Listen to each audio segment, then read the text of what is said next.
ಎಲ್ಲರಿಗೂ ನುಡಿವಾಣಿ ಯೂಟ್ಯೂಬ್ ಚಾನಲ್ಗೆ ಆತ್ಮೀಯವಾದ ಸ್ವಾಗತ. ನಾನು ನಿಮ್ಮ ಪ್ರಿಯ ತೇಜಸ್ವಿ. ಬಹಳ ದಿನಗಳ ನಂತರ ನಾನು ಮತ್ತೆ ಮೊದಲ ಹೆಜ್ಜೆ ಕಾದಂಬರಿನ ಓದ್ತಾ ಇದ್ದೀನಿ.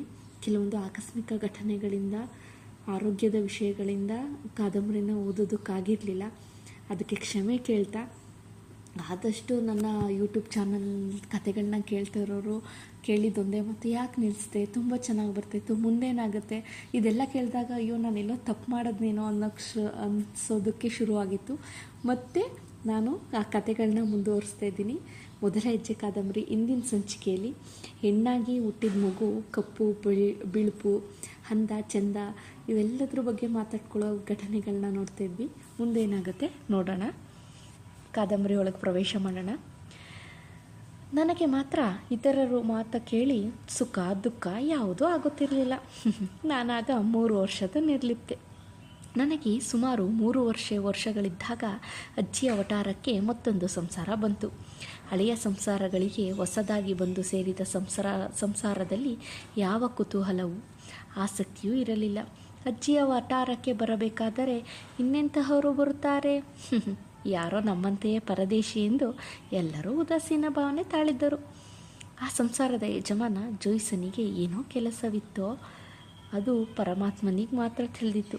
ಜೋಯ್ಸನ ಹೆಂಡತಿ ಅಂಬುಜಮ್ಮ ಮಾತ್ರ ನನ್ನ ಗಂಡನಿಗೆ ಹಲವು ಬಗೆಯ ಕೆಲಸಗಳು ಇದೆ ಎಂದು ಹೇಳಿಕೊಳ್ಳುತ್ತಿದ್ದಳು. ಜೋಯ್ಸರು ಮಾತ್ರ ಮನೆಯಲ್ಲಿಯೇ ಹೆಚ್ಚು ಹೊತ್ತು ಕಾಲ ಕಳೆಯುತ್ತಿದ್ದರು. ಮಂಜುಳಾ ಆಗಾಗ್ಗೆ ಕೀಟಲೆಗಾಗಿ, ಅಂಬುಜಮ್ಮ, ಯಜಮಾನರು ಮನೆಯಲ್ಲಿರುವ ಹಾಗಿದೆ, ಎಲ್ಲೂ ಕೆಲಸಕ್ಕೆ ಹೋಗ್ಲಿಲ್ವೇ ಎಂದು ಒಂದು ಬಾರಿ ಕೇಳಿದಾಗ ಆಕೆ, ಅವರು ಮನೆಯಲ್ಲಿ ಕೆಲಸ ಮಾಡ್ತಾರೆ ಕಣ್ರಿ, ವಿಜಯ ಪ್ರೊಡಕ್ಷನ್ ಇದೆಯಲ್ಲ ಅಲ್ಲಿ ಚಿತ್ರ ತಯಾರಿಸುವುದು, ದುರಾದೃಷ್ಟ ಕಥೆಯನ್ನು ನಮ್ಮ ಯಜಮಾನರೇ ಬರೀತಿರೋದು ಎಂದು. ಮಂಜುಳಾ ನಿಟ್ಟಿಸಿರೋಡೆ, ನಮ್ಮ ದುರಾದೃಷ್ಟ ಎಂದಳು. ಏನಂದ್ರಿ?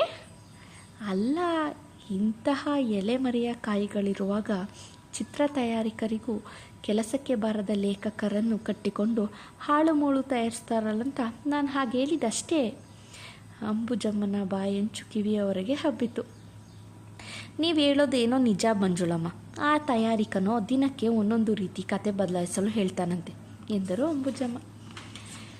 ಈ ಕತೆ ಬರೆಯುವ ಹವ್ಯಾಸನ ಅದರ ಪಾಡಿಗೆ ಬಿಟ್ಟು ನಿಮ್ಮ ಯಜಮಾನರು ಚಿತ್ರದಲ್ಲಿ ನಟಿಸಲು ಯಾಕೆ ಪ್ರಯತ್ನಿಸಬಾರ್ದು ಎಂದು ಮಂಜುಳಾ ಅಂಬುಜಮ್ಮನ ಕಿವಿಯಲ್ಲಿ ಹೇಳಲು.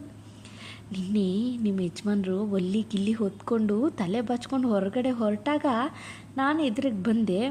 ಭರತ್ ಭೂಷಣನನ್ನು ನಿಮ್ಮ ಯಜಮಾನರನ್ನು ಅವಳಿ ಚೌಳಿ ಎಂದು ಹೇಳಬಹುದು ನೋಡಿ. ಅಂಬುಜಮ್ಮ ನಸು